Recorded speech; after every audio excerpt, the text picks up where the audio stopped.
नमस्कार दोस्तों, मेरा नाम है सुमित। दोस्तों, क्या आपने सोचा था कि ये दो शब्द जिनका मतलब हमारे लिए बिल्कुल समान है, आज हमें उनके बीच में से चुनने के लिए कहा जाएगा? जी हाँ, आजकल आप टीवी देखते होंगे तो या तो आपको सीमा हैदर दिखाई देंगी या फिर इंडिया या यूँ कहे भारत के नाम पे चर्चा होती दिखाई देगी। ये दो शब्द इंडिया या भारत, ये सिर्फ शब्द नहीं है, ये हमारी भावनाओं से जुड़े हुए हैं। जब कोई इंडिया की तारीफ़ करता है तो हम ये नहीं सोचते कि वो किसी ईस्ट इंडिया कंपनी के बारे में बात कर रहा है, बल्कि हमारे अंदर एक खुशी की भावना उठती है। उस वक्त हमें ये पता होता है ये व्यक्ति हमारे देश की बात कर रहा है और हम इससे गौरवान्वित होते हैं। आप खुद सोचिए, आप किसी अदर कंट्री में घूम रहे हैं।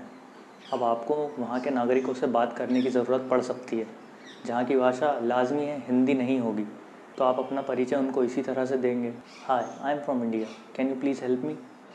अगर आप उनसे हिंदी में बात करते हैं तो साधारण सी बात है, वो आपकी बात नहीं समझ पाएंगे। हमारे देश के नाम को इन सब चीज़ों से नहीं जोड़ा जाना चाहिए कि ये नाम हमें ब्रिटिशर्स ने दिया है या हमारे द्वारा उसको क्या बोला जाता था। यहाँ तक कि हमारे देश के कॉन्स्टिट्यूशन में भी लिखा हुआ है, इंग्लिश में लिखा हुआ है द कॉन्स्टिट्यूशन ऑफ इंडिया और हिंदी में लिखा हुआ है भारत का संविधान। ये नामों में फेरबदल करने की बात हमें क्यों करनी पड़ रही है, आइए इस बारे में थोड़ी बात करते हैं। दोस्तों, भारत के विपक्ष ने मिलकर एक अलायंस बनाया है जिसका नाम रखा है Indian national developmental inclusive alliance, यानी कि इंडिया। ये सारा बखेड़ा इसके बाद ही खड़ा हुआ है। इस अलायंस को भारत के सभी बड़े विपक्षी दलों ने मिलकर बनाया।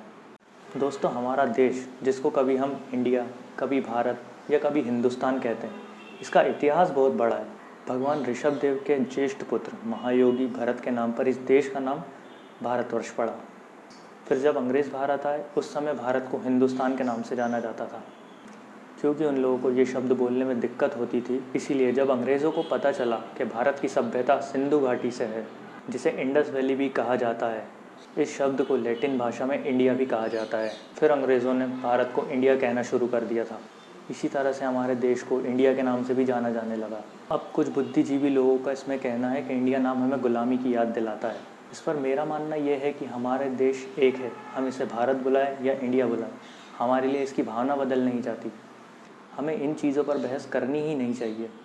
आज हमारे देश में बेरोज़गारी बढ़ी हुई है, महंगाई बहुत बढ़ी हुई है। मणिपुर में क्या हो रहा है ये आप सभी जानते हैं। दोस्तों, मणिपुर पे मैंने एक डिटेल्ड वीडियो बनाया हुआ है, आप जाकर इसको ज़रूर देखें। मैं इसका लिंक नीचे डिस्क्रिप्शन में डाल दूँगा। हमारी प्राथमिकता में देश का विकास, शिक्षा और स्वास्थ्य व्यवस्था, कृषि और उद्योगों में सुधार और सामाजिक बुराइयों का समूल रूप से समाधान करने पर होना चाहिए।